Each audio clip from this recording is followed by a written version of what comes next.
आप सभी मतदान पदाधिकारियों का हमारे इस चैनल में स्वागत है। आज हम डिस्कस करेंगे तृतीय मतदान पदाधिकारियों का कार्य। आज हम इस वीडियो में कुल 6 बिंदुओं पर चर्चा करेंगे।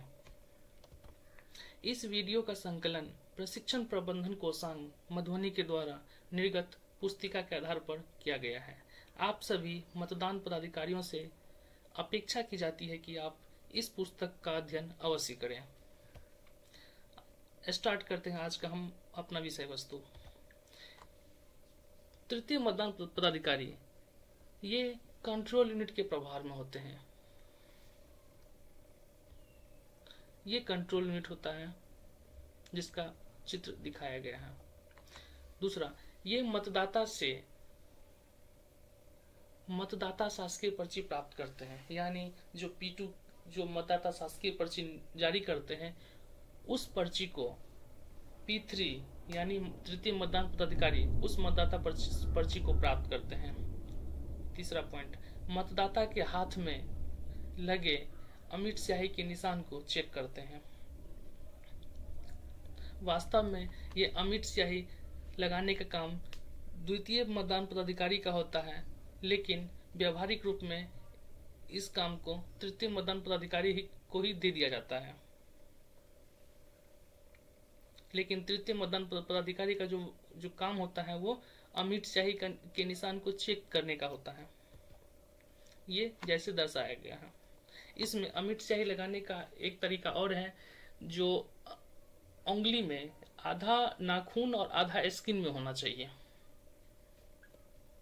चौथा पॉइंट, उसके बाद ही मतदाता को यानी अमिट स्याही चेक करने के बाद ही मतदाता को वोटिंग कंपार्टमेंट में जाने की अनुमति दिया जाता है और तृतीय मतदान पदाधिकारी के द्वारा कंट्रोल यूनिट से बैलेट जारी किया जाता है।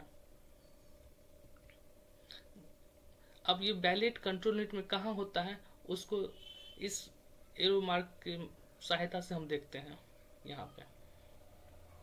अब तृतीय मतदान पदाधिकारी का एक काम और ही होता है, समय समय पर कंट्रोल यूनिट में कुल कितने मत रजिस्टर्ड हुआ है उसको टोटल बटन दबाने के उपरांत पता करते हैं। अन्य जानकारी।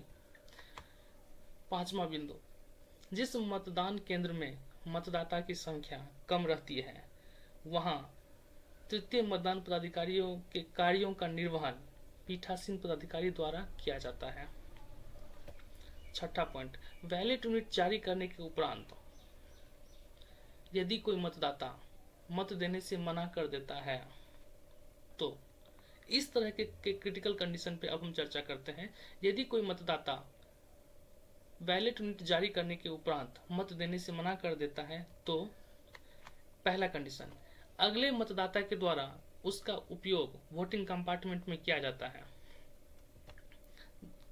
जैसे किया जाता है और उनके रिमार्क्स में P2 के द्वारा फॉर्म 17A रजिस्टर में रिफ्यूज टू वोट या लेफ्ट विदाउट वोटिंग लिखना चाहिए।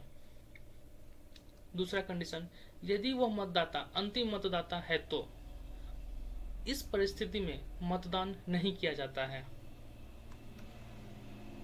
तो क्या किया जाता है? तो प्रिजाइडिंग ऑफिसर या तृतीय मतदान पदाधिकारी के द्वारा कंट्रोल यूनिट के पावर स्विच को ऑफ करके कंट्रोल यूनिट से वीवीपैट को अलग कर दिया जाता है।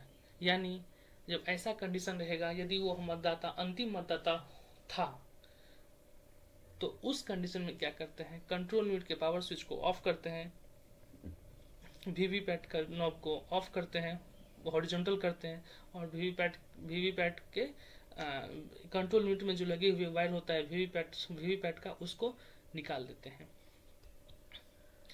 उसके बाद बैलेट यूनिट एवं वीवीपैट को सीयू से अलग करने के पश्चात कंट्रोल यूनिट के पावर स्विच को पुनः ऑन किया जाता है।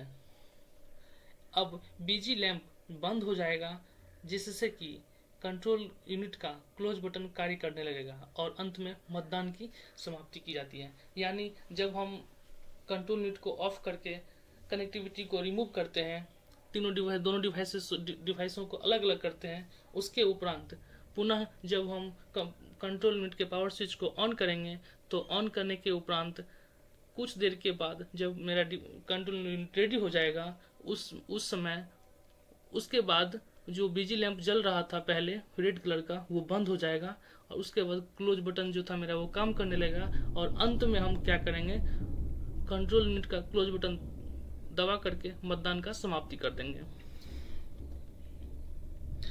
आप सभी बंधुओं को यह वीडियो सूचनात्मक लगा हो तो कृपया अपना राय अवश्य दें।